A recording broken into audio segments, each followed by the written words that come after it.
Bonjour, bonjour, je suis ravie de vous retrouver aujourd'hui pour une nouvelle vidéo. Eh bien, pourquoi cet accoutrement? Tout simplement parce que nous allons parler de vacances. Alors vous allez me dire, mais quel est le rapport entre le tricot, le crochet et les vacances? Oh oui, il y a un gros rapport. C'est que, en général, pendant les vacances, c'est un moment où on a le temps de tricoter ou de crocheter. Et aujourd'hui, je vais vous parler de la valise la plus importante à préparer avant de partir en vacances. C'est celle qui contient nos projets. Oui, parce que je suis sûre que vous aussi, vous avez eu des petits soucis en arrivant en vacances, il vous manquait ceci ou cela. Alors, on va faire une grosse récap de ce qu'il ne faut pas oublier pour partir en vacances. Mais tout d'abord, je me présente. Je suis Aglaé Laser. Je suis présente sur l'ensemble des réseaux sociaux sous le nom d'Aglaé Laser. Et je suis la rédactrice du blog tricocotier.com. Alors, si vous me le permettez, j'enlève mes lunettes de soleil, ce sera plus sympathique pour la suite de la vidéo. Alors, je vous disais justement que ce qui était intéressant en vacances, c'est qu'on avait du temps. Oui, on a du temps. Je sais pas vous, mais moi, je me visualise à la plage ou dans un jardin sur une chaise longue, enfin qu'importe, et je me dis oh là là, quel projet je vais pouvoir faire, quel projet je vais faire pendant tout ce temps que je vais avoir, enfin un petit peu pour moi. C'est vrai que les vacances, c'est vraiment le moment idéal en fait pour avancer dans tous ces loisirs créatifs ou même pour découvrir de nouveaux loisirs créatifs. Alors là, on va pas parler de nouveautés, mais plutôt de choses que vous savez déjà faire. Tout d'abord, quand on part en vacances, il y a le trajet. Et déjà, rien que là, quel projet prendre pour le trajet? Bon, si vous conduisez, ça va être un petit peu compliqué. Mais si vous êtes passager ou passagère, si vous êtes dans un train ou dans un avion, eh bien là, vous allez pouvoir prendre un projet déjà avec vous. Alors, tout d'abord, pour préparer sa valise, on va prévoir deux valises, deux sacs. On prévoit un petit pochon qu'on a avec soi, dans la voiture, dans le train, dans l'avion. Et puis, alors dans l'avion, si c'est possible. Dans l'avion, il faut voir avec la compagnie aérienne si vous pouvez prendre des crochets ou des aiguilles à tricoter. C'est vous qui décidez. Je sais que certaines personnes utilisent des aiguilles en bois pour tricoter dans l'avion. Là, vous faites comme vous le souhaitez. Alors, on va parler plutôt du train de la voiture. Voilà, ça sera plus simple. Donc, ou de l'autocar. Donc, vous prévoyez une valise qui va être avec vos projets quand vous serez sur place, ou une partie. Vous n'allez pas partir avec 50 projets. Hein. La façon dont je parle, on dirait que vous allez partir avec 50 projets. Oh, moi, j'en prends toujours trop. C'est parce que je me dis, oh là, je vais faire ça, je vais faire ça, je vais faire ça. Et puis, bon, finalement, on en fait toujours un peu moins. Mais c'est pas grave, j'aime bien avoir tout ça avec moi. Ça me rassure, c'est comme mes petits bébés, en fait. Voilà, j'ai mes petites choses avec moi. J'ai mes pelotes de laine, j'ai mes accessoires. Et puis, je suis contente d'avoir ça avec moi. Alors, partons sur un projet que vous avez dans votre valise qui va être sur place et puis un projet que vous avez avec vous pour le trajet. Eh bien, je vous conseille pour celui que vous avez avec vous pour le trajet d'avoir quelque chose de facile. Ah oui, parce que bon, bah, c'est pas là que vous allez découvrir des choses, monter des mailles. Vous êtes dans la voiture, vous n'allez pas vous amuser à monter des mailles, etc.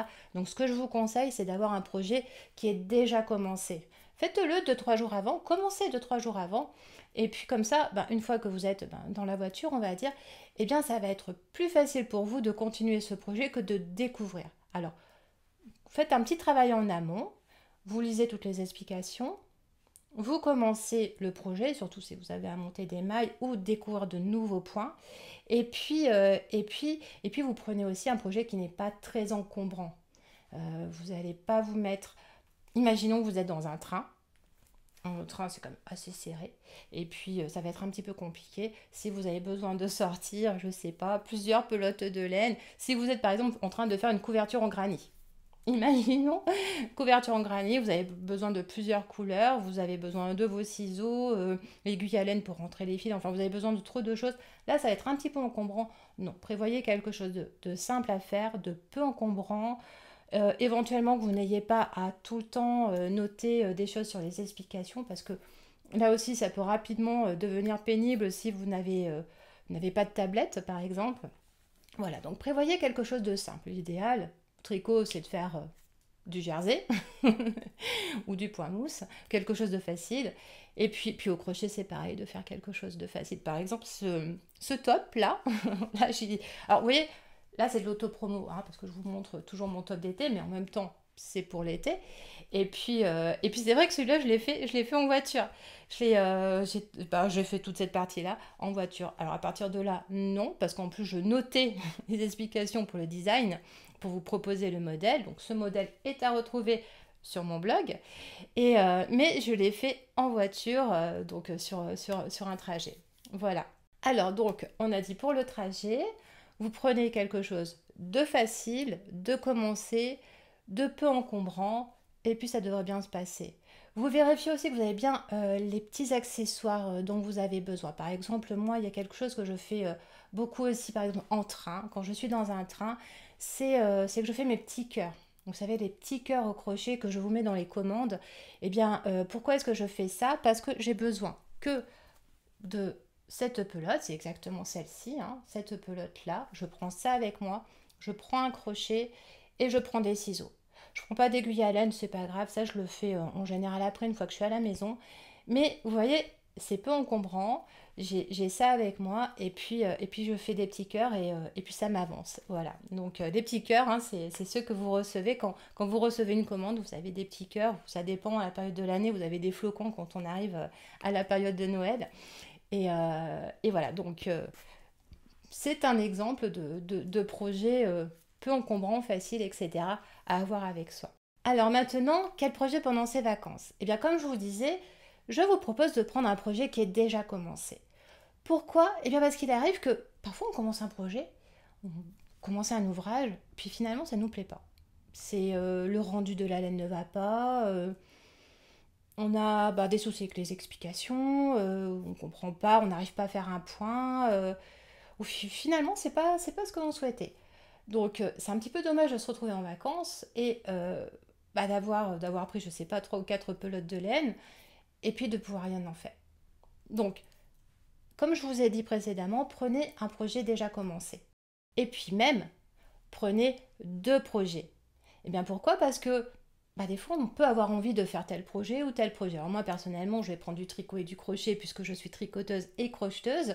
Donc selon le moment, j'ai plus envie de faire du tricot ou plus envie de faire du crochet. Mais de la même manière, vous pouvez prendre un projet facile et un projet plus difficile. Voilà, comme ça, par exemple, si vous êtes chez des amis, au bord de la piscine en train de surveiller les enfants, à la plage de la même manière, et puis que vous êtes en train de papoter avec de la famille, des amis, etc. Là, vous pouvez avoir un projet facile qui monte tout seul, vous n'avez pas besoin de réfléchir. Mais si vous avez pris deux projets compliqués, ça va être un petit peu compliqué. Ça va être, ah non, attends, tu parlais de quoi là? Parce que, attends, non.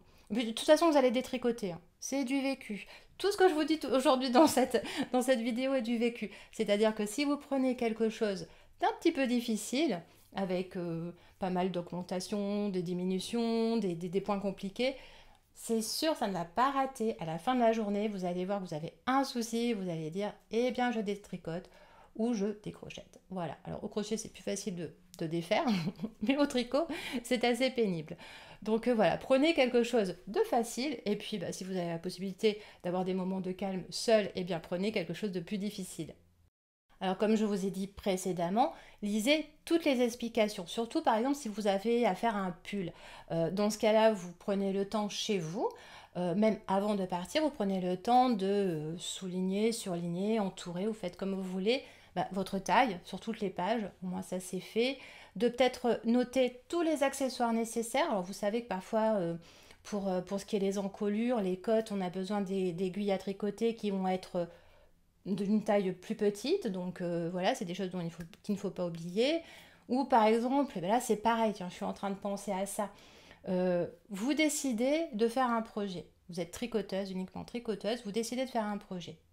Vous partez et puis vous décidez de découvrir le projet. Alors, vous avez votre laine, vous avez vos aiguilles à tricoter et vous décidez de découvrir le projet directement en vacances. Et puis là, le montage. On vous dit de faire un montage provisoire avec un crochet. Paf, vous n'avez pas de crochet. Je suis sûre que c'est arrivé à certaines. alors eh ben là, ça va être tranquillisant. Donc c'est pour ça, lisez bien les explications. Si on vous dit, ben, vous allez faire un montage provisoire avec un crochet, et bien dans ce cas-là, prévoyez le crochet.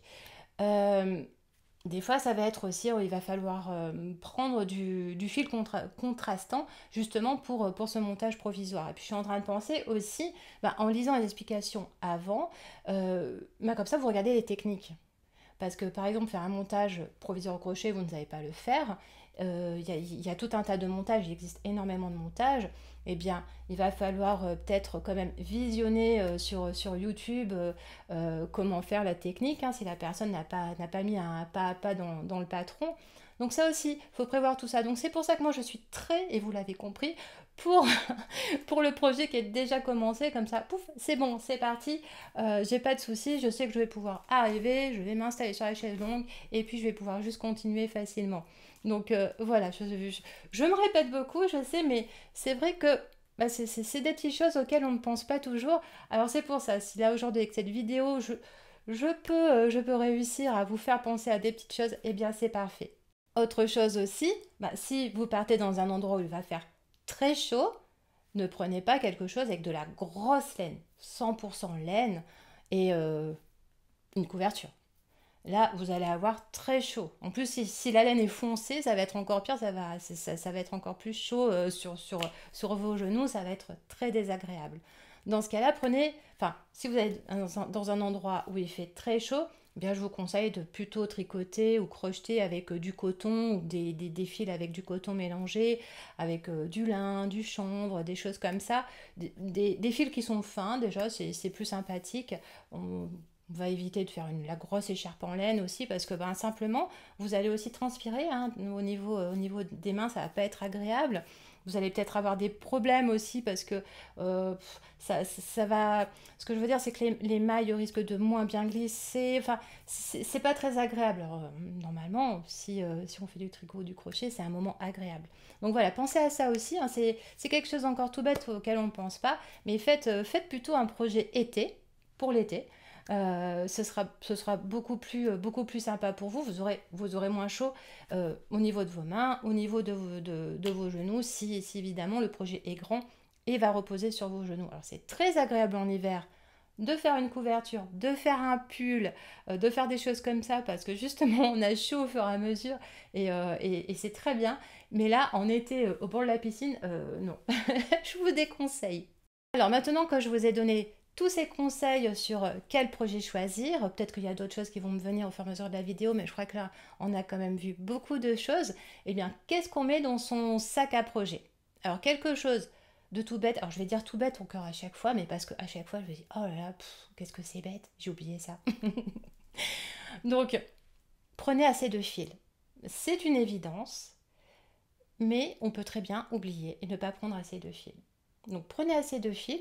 N'oubliez pas aussi de transformer vos écheveaux en cake ou en pelote. Hein. Alors un écheveau, je vous rappelle que c'est ceci.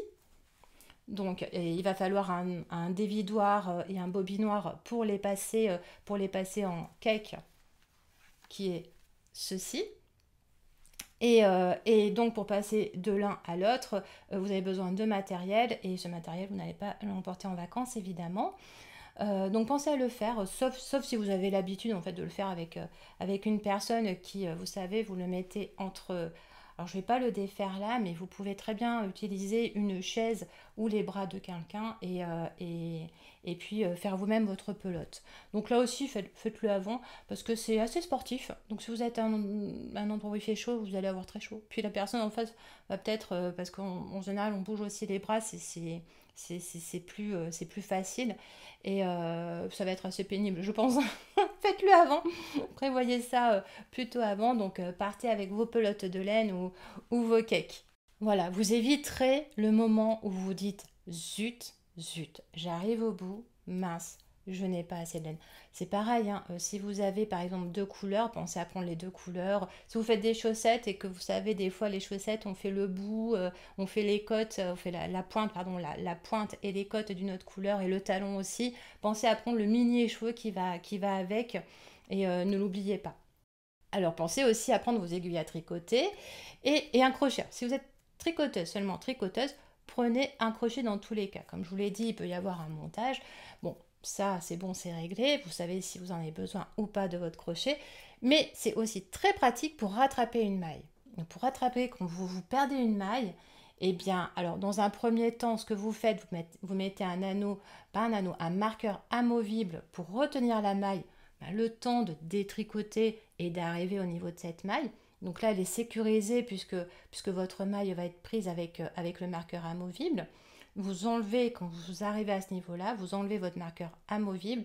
Et puis là, parfois, on a perdu donc on peut avoir perdu 2-3 rangs, je cherche mes mots, 2-3 rangs, et bien dans ce cas-là, c'est bien plus facile avec un crochet de récupérer ces mailles. Je pense que je vous ferai un petit tuto pour vous montrer comment faire pour celles qui ne savent pas trop bien faire ça. Pour les aiguilles à tricoter et le crochet, vous vérifiez que vous avez bien toutes les tailles nécessaires. Aiguille à tricoter, si vous avez des pochettes, vous prenez votre pochette. Et moi, par exemple, je prends directement mon kit, ça prend pas beaucoup de place. Je prends mon kit de crochet qui est toujours avec moi. Donc, ce sont les Tulipes Etimo. C'est vraiment des crochets que j'aime beaucoup. Je vous le dis tout le temps, ce sont mes crochets préférés. Je les adore. Et je les ai conseillés à une copine il n'y a pas longtemps, justement, qui avait des petits soucis avec ses crochets. Et puis je dis, moi, je prends ceux-là. Alors, elle les a commandés. Elle a dit, mais ça change la vie. Alors, je pensais pas que ça changeait la vie à ce point. Mais elle m'a dit, oui, oui, oh là là, mais c'est tellement agréable. Donc, voilà, alors, je ne peux que vous conseiller cette marque. Ce sont donc les tulipes. Voilà, tulipes roses et Timo. J'adore ça. Donc, la pochette est pratique. Alors, moi, ça fait plusieurs années que je les ai, que j'ai ce kit. Et je vous mettrai un lien sous la vidéo pour directement vers le kit si ça vous intéresse. Et donc j'ai une petite partie la pochette. Et puis on va regarder ce qu'il y a dedans. Donc, alors là, c'est autant pour le tricot que le crochet. Donc, quand je vous parlais des aiguilles à tricoter à ne pas oublier, par exemple, n'oubliez pas l'aiguille à torsade si vous avez besoin d'une aiguille à torsade. Si vous avez oublié votre aiguille à torsade et que vous avez d'autres aiguilles interchangeables avec vous, eh bien moi, il m'arrive parfois, par exemple, quand j'ai pas mon aiguille à torsade, ça m'est arrivé pendant les dernières vacances, et bien j'ai utilisé simplement une aiguille comme ça, et ça faisait office d'aiguille à torsade. Prenez du fil contrastant avec vous, du fil de coton contrastant, alors pas forcément de coton, mais moi je préfère prendre en coton, voilà, contrastant, parce que ça vous... Hop. Ça se mélange, je crois qu'il y a tout qui veut sortir en même temps, et puis des fois c'est un peu compliqué. Donc, prenez du fil contrastant qui va vous servir pour, par exemple, mettre des mailles en attente, comme les manches. Vous faites un pull, vous avez besoin de mettre des mailles en attente, et bien voilà. Alors, vous pouvez, alors, si vous n'avez pas ça, vous pouvez trouver d'autres solutions. C'est-à-dire que vous allez prendre l'extrémité, par exemple, voilà, vous avez votre pelote, vous allez prendre l'autre extrémité, et puis vous allez utiliser une partie du fil pour mettre en attente vos mailles. Après, vous pouvez aussi avoir des arrêtes-mailles ou des câbles, des petits câbles aussi que vous utilisez pour mettre en attente vos mailles. Alors, continuons de regarder ce qu'il y a là-dedans. Je vais poser au fur et à mesure. Voilà. Des ciseaux, évidemment. Alors, j'ai une lime. J'ai une lime toujours avec moi parce que je me casse facilement les ongles. Et donc, quand on tricote ou qu'on crochette et qu'on a un ongle qui est un petit peu abîmé, c'est très désagréable. Donc, une lime. Une aiguille à laine, évidemment. Et puis, des marqueurs. Alors là, des marqueurs amovibles et puis des anneaux marqueurs. Voilà, donc vous avez besoin d'avoir toujours avec vous tout un tas de marqueurs. C'est quand même bien pratique. Alors, je sais qu'on peut faire des marqueurs juste avec des petits bouts de laine. Mais c'est quand même sympathique de tricoter. Voilà, alors là, vous avez des marqueurs amovibles qui sont utilisables au crochet et au tricot. Et puis ici, vous avez des anneaux marqueurs, eux qui ne sont utilisables qu'au tricot évidemment, puisqu'au crochet, il faut pouvoir mettre et enlever son marqueur. Voilà, donc ceux-ci peuvent être utilisés au crochet et au tricot. Comme amovible, par exemple, quand vous avez besoin de compter des répétitions, de noter des diminutions, des choses comme ça, enfin, pour tout un tas de choses. Et puis sous forme d'anneaux pour séparer des sections, en fait noter, repérer des endroits où vous avez des augmentations, des diminutions à faire. Je suis en train de penser en même temps, c'est pour ça que je suis encore en train de mélanger un petit peu mes mots. Vous avez sur mon blog, vous avez un, un guide complet qui vous explique euh, que faire de ces anneaux marqueurs en fait. Dans quelle situation les anneaux marqueurs sont utiles. Je vous explique tout, c'est un très très long article, mais qui vaut le coup d'être lu. Prenez le temps de le lire et puis vous comprendrez combien ces anneaux marqueurs sont utiles. Voilà, là c'est les petites fleurs. Alors je trouve ça sympa d'avoir des petites fleurs pour l'été. Les petits chats sont rentrés en boutique il n'y a pas longtemps et ils plaisent énormément. Voilà pour ces anneaux marqueurs. Je suis en train de voir, j'ai aussi mes petits marqueurs 1 et 2. Alors par exemple, si vous prenez un encours chaussette avec vous, eh bien, voilà. Alors, moi j'ai toujours mes petits marqueurs. Alors là, vous voyez, c'est un anneau qui est plus petit. Et puis 1 et 2, parce que quand on tricote des chaussettes, souvent on nous parle, enfin souvent tout le temps même, on nous parle de l'aiguille numéro 1 et l'aiguille numéro 2. Puis même si on ne nous en parle pas, le 1 c'est le début, c'est la première partie de la chaussette et le 2 c'est la deuxième partie de la chaussette. Donc tous ces marqueurs-là, vous les retrouvez dans la boutique. Donc là, vous voyez, je continue mon auto-promo, mais c'est un petit peu normal aussi.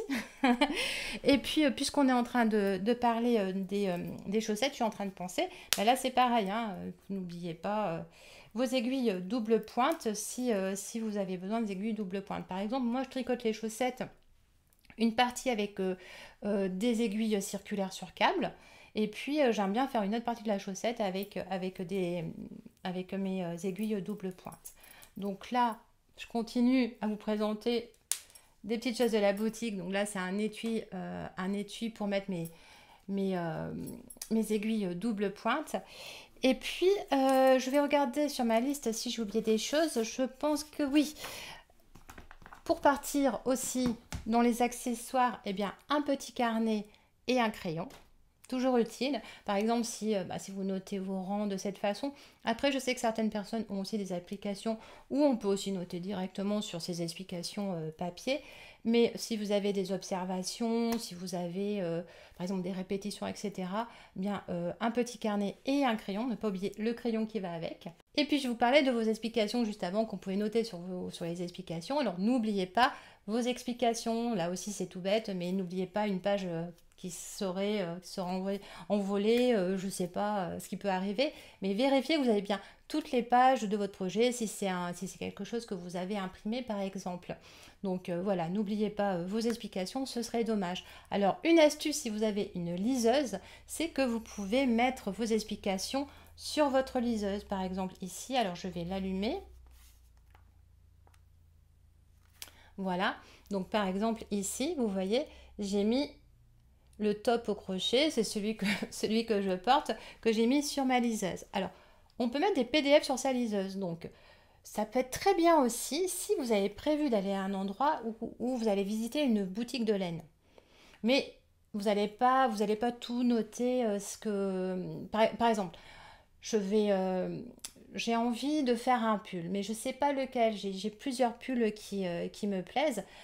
J'ai des explications, c'est des choses que ce sont des patrons que j'ai achetés et puis j'ai envie de trouver la laine qui va avec. Je vais à tel endroit, je sais qu'il y a une boutique de laine formidable avec des laines teintes à la main, des choses vraiment sympathiques.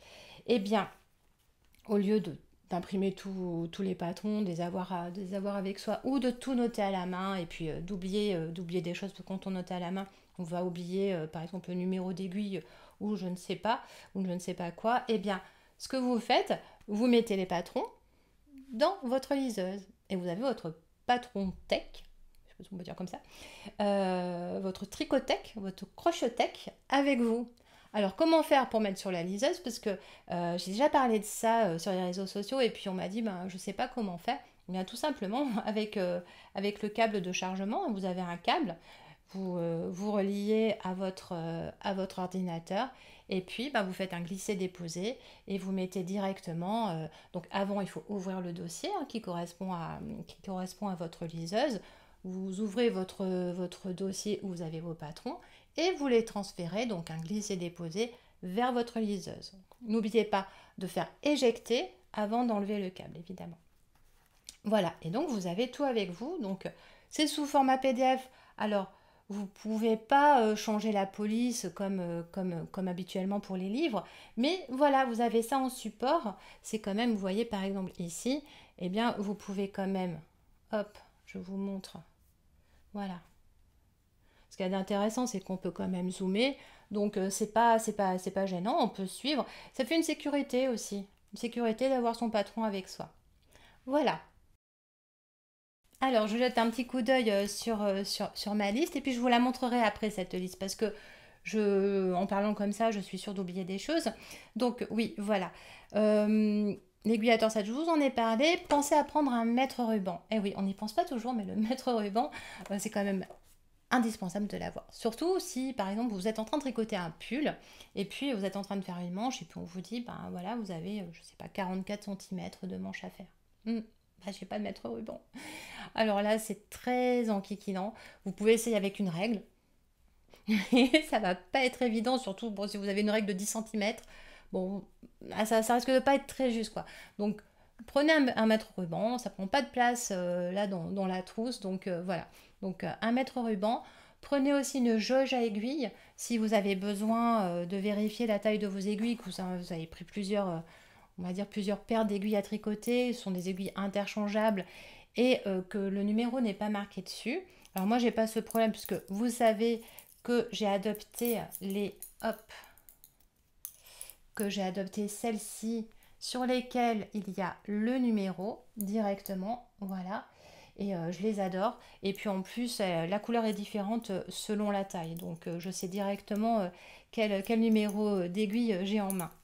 Pensez aussi à prendre des câbles assez grands.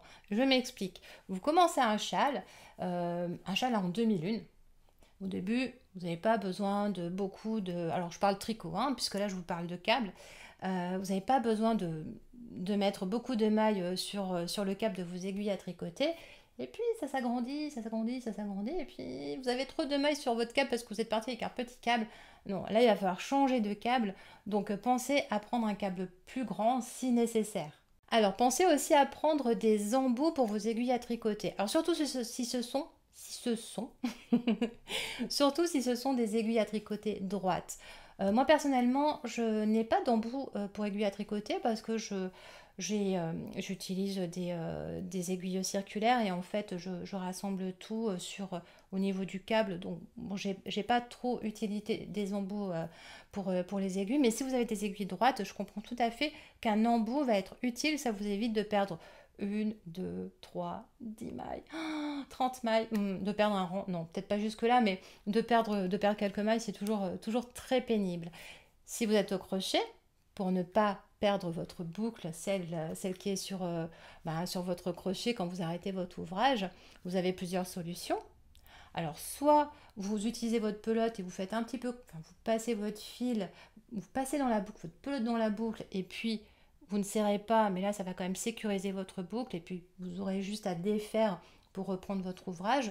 Soit vous mettez un marqueur amovible, ça va être très pratique. Vous prenez votre boucle, vous mettez votre marqueur amovible, puis quand vous reprenez votre projet, eh bien vous enlevez le marqueur. C'est très bien parce que ça sécurise très bien votre projet. Alors, dernière chose à prendre, si vous faites des amigurumi, c'est de penser à prendre de la ouate. Alors, bon, prévoyez pas de faire un gros amigurumi parce qu'il va falloir beaucoup de watts. Mais si vous faites de la dinette, des petits personnages, pensez à prendre votre watt pour rembourrer votre petit personnage. Alors, dernière chose à prendre, un sac nomade. Alors pour moi, c'est indispensable. D'ailleurs, c'est parce que ça fait plusieurs années maintenant que je couds des sacs nomades. Et pour moi, c'est juste indispensable en vacances, indispensable dans les transports. C'est juste fantastique. En général, j'essaie de vous faire une photo sur les réseaux sociaux quand je suis en voiture et je vous montre que je suis avec mon sac nomade. Pourquoi est-ce que c'est si pratique? Voilà. Alors, le sac nomade, ça se présente de cette façon. C'est une sorte de pochon qui est léger, qui n'a pas de couture, donc ça va pas venir vous blesser l'avant-bras. Vous le mettez de cette façon. Voilà. Là, il est vide, ça sert à rien. Pourquoi c'est pratique? Parce qu'on va y mettre sa pelote de laine à l'intérieur. Alors là, bon, là j'ai pris une pelote, je ne suis pas en train de travailler, mais normalement on va dire que je suis en train de faire un ouvrage. Je mets ma pelote, je dispose, je glisse le sac au niveau de mon avant-bras et je suis tranquille. Je suis tout simplement tranquille. C'est-à-dire que je vais pouvoir tricoter. Hop, je vous montre. Alors je suis un petit peu basse, mais voilà, je tricote, je crochette et ma pelote elle reste là. Vous êtes dans un train, vous n'avez pas votre pelote qui va aller courir je ne sais pas où sous d'autres personnes, sous le siège d'autres personnes. Vous êtes en voiture, c'est pareil, vous n'avez pas votre pelote qui va tomber au sol. Et puis en vacances, c'est très pratique parce que vous êtes sur la plage et votre pelote ne va pas tomber dans le sable. Elle est toujours là, dans le sac. Voilà, ensuite, une fois que j'ai terminé, eh bien, alors, soit mon projet n'est pas très gros, je peux le mettre à l'intérieur. Par exemple, quand je tricote des chaussettes, je mets tout à l'intérieur, paf, et voilà, c'est rangé. Et puis c'est pareil si j'ai un crochet qui prend pas trop de place, le début d'un châle, etc. Sinon, je le mets dans un autre sac. Mais voilà, ma pelote est toujours protégée. C'est très bien. Vous êtes au resto, par exemple. Alors moi, j'emporte ça partout. C'est simple, c'est pas seulement pendant les vacances, c'est juste tout le temps.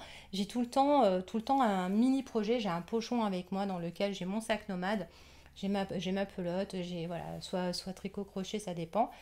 Et, euh, et quel que soit l'endroit où je suis, dans une salle d'attente, au restaurant, oui parce que comme je vous ai dit, je crochette partout. Hein.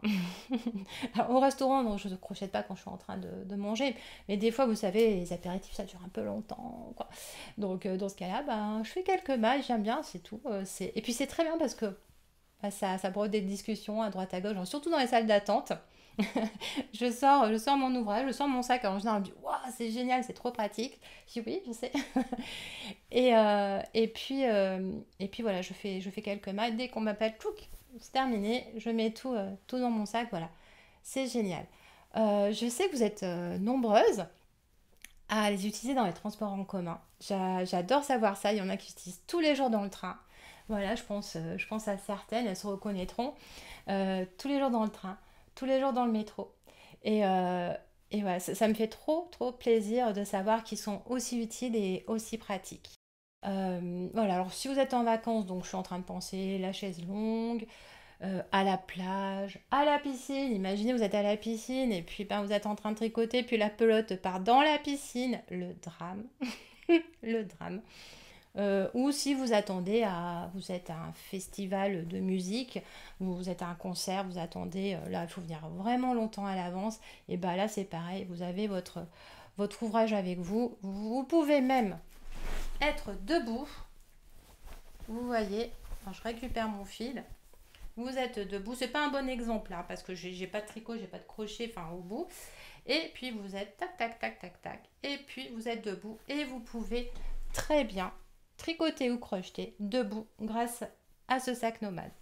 Voilà, alors là j'ai fait une grosse promo pour mon sac nomade, mais c'est parce que c'est le bon moment. Et puis c'est pour vous aussi, hein. Franchement c'est juste tellement pratique. Donc voilà, donc vous les trouvez dans ma boutique sur tricotcotier.com. Vous trouvez les sacs nomades directement. Vous allez dans le menu, puis vous allez sur sac nomade, c'est marqué. Hein, vous avez un onglet sac nomade, accessoires, puis sac nomade. Voilà, vous allez les retrouver là. Et merci à toutes celles déjà qui m'ont fait confiance. Je sais que certaines en ont 2, 3, 4. Oui, en fait, moi j'en utilise plusieurs pour mes différents projets, mais je suis super contente parce qu'en fait, je suis pas la seule à fonctionner comme ça. Ça fait plaisir. Voilà. Alors, je vais pouvoir bientôt enlever le chapeau parce que, en fait, j'ai un petit peu chaud dans la pièce avec le chapeau, mais je l'ai gardé jusqu'au bout. Je vous dis merci d'avoir regardé cette vidéo et je n'ai pas terminé. Alors, j'ai une bonne nouvelle. Tout ce dont nous avons parlé aujourd'hui se retrouve ici. Je vous ai préparé une checklist. Ouais, c'est joli, hein? me suis bien amusée.